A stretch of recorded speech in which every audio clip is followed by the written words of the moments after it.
The mobile phone rings.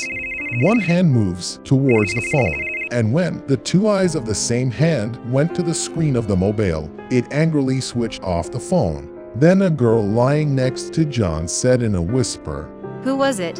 Who else would it be? Your friend Alina called. I said you have fever today, still troubling you. "You are happy with me? Since when did you start getting upset?"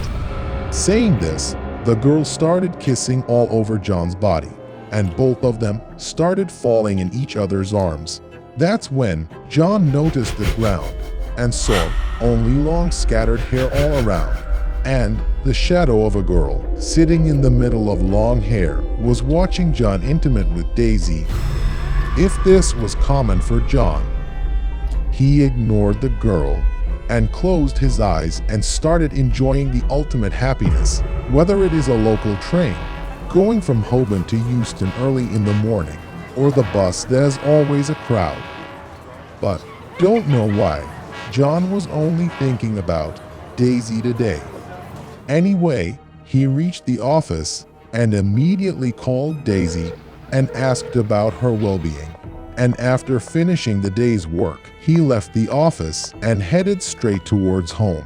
Neither he spoke to any of his friends, nor he had any discussion with his colleagues. On the way, Jasmine Flower Torse, which was very much liked by Daisy, used to take home every day. As soon as John reached home, he went straight to Daisy's room and kissed his forehead. Daisy was also awakened by his touch. "Oh, honey, I didn't even realize when you came." Daisy also started kissing John while saying this to him. A great romance started between the two. After some time, Daisy lay down with her head in the lap of John. While John was stroking Daisy's hair, he saw a girl hanging upside down just above him, as if she was walking on the ceiling upside down, and the girl's hair was spread like a root in the entire house. John was also getting lost in the old memories while seeing that girl smiling and looking into her eyes. It was evening. John and Daisy were getting drenched in the rain of London. Both their hearts were yearning for each other's embrace. As soon as they reached the flat, they started kissing each other passionately. Suddenly, Daisy was stunned. She said while distancing John from herself, "What is such impatience, John? I am not going anywhere." After saying this, Daisy went straight to the bedroom and closed the door. While John was moving towards the door, suddenly, the same girl with long hair, passing through the door, stood in front of him. John smiled and looked at the girl. When Daisy said from inside the bathroom, "Oh, wait for some time, honey. Let me change my clothes." After changing the dress, Daisy, passing through the long-haired girl, came and sat directly on John's lap. So much love is pouring now. You're being so kind. Just a while back, you ran away as if I'm a stranger to you. John was talking to Daisy, and Daisy was provoking him by biting her teeth on John's chest. Suddenly, John's chest peeled off, and due to the pain, John immediately distanced himself while holding her hair and said, Whenever you're away from me, I feel like killing you. As John was about to kiss Daisy's lips, he suddenly got distracted, and the very next moment, he saw that he had only Daisy's hair in his hand. He took them and put them in the drawer of the cupboard and started crying while sitting in front of the mirror. Then Daisy came from behind and placed her hand on his shoulder and started wiping his tears. John also kissed Daisy's forehead, and while hugging her, said, You will never leave me and go. If you ever think so, I will kill you. No, I will never leave you. Where am I going? I'm here right beside you. John picked her up and took her straight to the bedroom. Then he patted on her forehead and put her to sleep. After putting Daisy into a deep sleep, John came back, ordered food for himself, and started doing some work on the laptop. Suddenly, John noticed a red color that had fallen on the floor. Maybe it was blood. John took a cloth and was about to wipe it when he saw that long-haired girl sitting under the table, eating her own flesh. John was smiling and looking carefully at the girl when suddenly the doorbell rang, listening to which he got shocked and his whole body was shaking because of fear. John had already peeped from the window and saw the delivery boy had brought food. As John took the food and tried to close the door, the delivery boy shrinked his nose and said, "Sir, if you don't mind, let me say some. You have been ordering food since a week, at this time only. But when you open the door to take the food, it is completely dark in your house, and to be honest, I see a girl standing behind you with very long hair, and she is staring at me while sitting in a corner. And don't know, every time your house stinks so much, you must spray a room freshener in your house." After listening to the delivery boy, John said, You joke really well. Why don't you try it on any show? John closed the door after saying this. John had just started to lay the food on the table when Daisy came crawling towards him, and the long-haired girl right behind her. It's been really long since we both went out for dinner. We will definitely go out next Sunday. John said to Daisy while embracing her tightly in his arms. Daisy was also folding herself in his arms. And the next moment, when John poured food into the plate, only hair came out, that too smeared in blood. John immediately kept the plate away from himself and walked towards the bedroom with Daisy in his arms. Daisy's hair was falling continuously from her head. The bedroom door opened and then closed. After a long romantic session, the two had fallen asleep. The next morning, John made breakfast and left for the office. And when he returned home, he brought a lot of dew, perfume spray, room fresheners, and bouquet too. The entire house was smelling of room freshener, perfume, and dew. Then, as usual, John ordered food for himself. He was waiting for the delivery boy while sitting at the dining table. And right in front of him, the tall girl was sitting and eating flesh from her own legs. That's when the doorbell rang. John looked through the window and saw the delivery boy standing at the door. "Wow, sir, the house looks so great, but at least turn on a light." The delivery boy looked at the darkness while peeping from the side of John's shoulders. But the very next moment, he was in shock because the girl he was looking for was nowhere but on John's shoulder. John spoke. There's nothing like that. Madam is inside.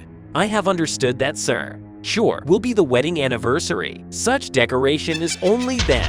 John had tears in his eyes after listening to the delivery boy. He immediately closed the door and went straight to Daisy and hugged her while crying badly. Daisy also took John in her arms without saying anything. Even that long-haired girl was also crying tears of blood while tightly hugging John. The room resonated with the cries of all three. Today also John slept in Daisy's arms without eating. It was Sunday the next morning. John bought a huge freezer from the market. He laid a bed in the freezer and then put Daisy in it. As days passed, John carried on this routine. But now he had stopped picking everyone's phone calls because everyone used to say that they wanted to talk to Daisy, and John could only answer that she was sleeping. John's routine had become like a machine. Preparing breakfast in the morning, eating and giving food to Daisy, going to the office, bringing the same bouquet, torch, perfume, while returning in the evening every day. Everything was going on like this when suddenly one day the doorbell rang. When John opened the door, he saw Alina in front of him. John was shocked to see her. Before he could stop Alina, she went straight inside the house and called Daisy and said, "Where are you, dear? Daisy, you're hardly seen these days. We were dying to see you." John was infuriated by Alina's loud shout. but he smiled and said to Alina, Hey, why are you crying? She's not far away, just in the room. You sit, I'll call her now. John said this and went inside the bedroom and closed the door. Then he made Daisy lay in the freezer and covered her with clothes. Alina started knocking on the door. Hey, have you guys started again? Have some patience, guys. A guest has come to the house. After listening to Alina, John remembered that he had closed the door but did not lock it. Alina also came into the bedroom while looking for Daisy. Her eyes were searching for Daisy when suddenly she noticed the freezer. She walked straight to the freezer and says, I know. Daisy, you're hiding in it. But as soon as Alina opened the freezer, she lost her mind. She was completely stunned. The freezer was full of hair, and in the middle of it lay Daisy's dead body.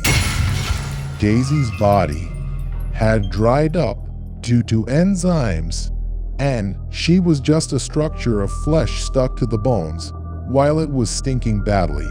Before Alina could understand anything, she was hit hard by the stick on her head. She fainted on the spot due to it. You shouldn't have seen all this. I'm really very, very sorry. After filling Daisy's dry body, which was now just a mere skeleton of bones, John was going somewhere outside in a car. When Alina regained consciousness after hours, she found herself alone in the flat. As soon as she regained consciousness, she told the police. The police realized the seriousness of the matter and immediately came into action. And then the cyber department tracked John's mobile. His location was traced around the London Express Highway. When the cops reached that place along with Alina, they came to know that the area was a very old graveyard. John's car was parked outside the gate. After scanning the entire graveyard, John was found near a grave pit with Daisy's corpse. The cops warned John as soon as they saw him. Surrender yourself to the police. The police will treat you softly. John didn't say anything, even after hearing the police's warning. But when the cops started moving forward, John shouted and said, Please let me stay with my wife Daisy, please. If anyone tries to separate me from Daisy, I will shoot myself. I just want to be buried alive with my Daisy.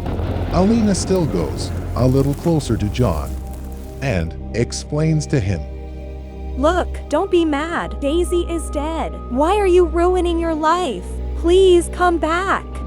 Hearing Alina's words, John once again started crying badly. Daisy's corpse was in front of his eyes, and that long-haired girl was crying tears of blood sitting on Daisy's body. Till now, the lie which John had been denying had become a truth today and stood in front of him. That long-haired girl was none other than Daisy's shadow. John never fell in love with Daisy's shadow, but he madly loved Daisy's dead body till date. But as soon as John saw Daisy's face, she was still calling John with outstretched arms. John also decided to come back after listening to Alina and the police. But the very next moment, he couldn't bear the pain of Daisy's soul, and that long-haired girl combined with Daisy's corpse to become one, who was dressed like a bride at that time. The police were also unsuccessful in convincing him, but no one understands anything. John fired a bullet with a revolver in his neck. The bullet went straight towards the sky, piercing the skull, and John's lifeless body fell on his Daisy with a loud thud. And the very next moment, both of them slipped and fell straight into the grave. After falling into the tomb, Daisy's head was on John's chest. Seeing them, it seemed as if now both of them had found each other. When Alina saw John and Daisy in each other's arms, Tears welled up in her eyes. She too sat and started crying while looking at them. Daisy had a heart condition. She had already had 2 heart attacks, even after having bypass surgery. Daisy got a 3rd attack, and it came at a time when there was no one in the house. John loved Daisy very much. He also stopped her from going to the office, but because of her stubbornness, Daisy used to go to the office. For a few days, Critty was getting very tired. Perhaps the reason for her weakness was her illness. And the thing which shouldn't have happened. When Daisy had her 3rd attack, no one was home at the time. Daisy slept and never woke up again. John couldn't tolerate her death and lost his mental balance. He couldn't accept the fact of Daisy's death even when he wanted to, and finally gave up his life in the madness of his love.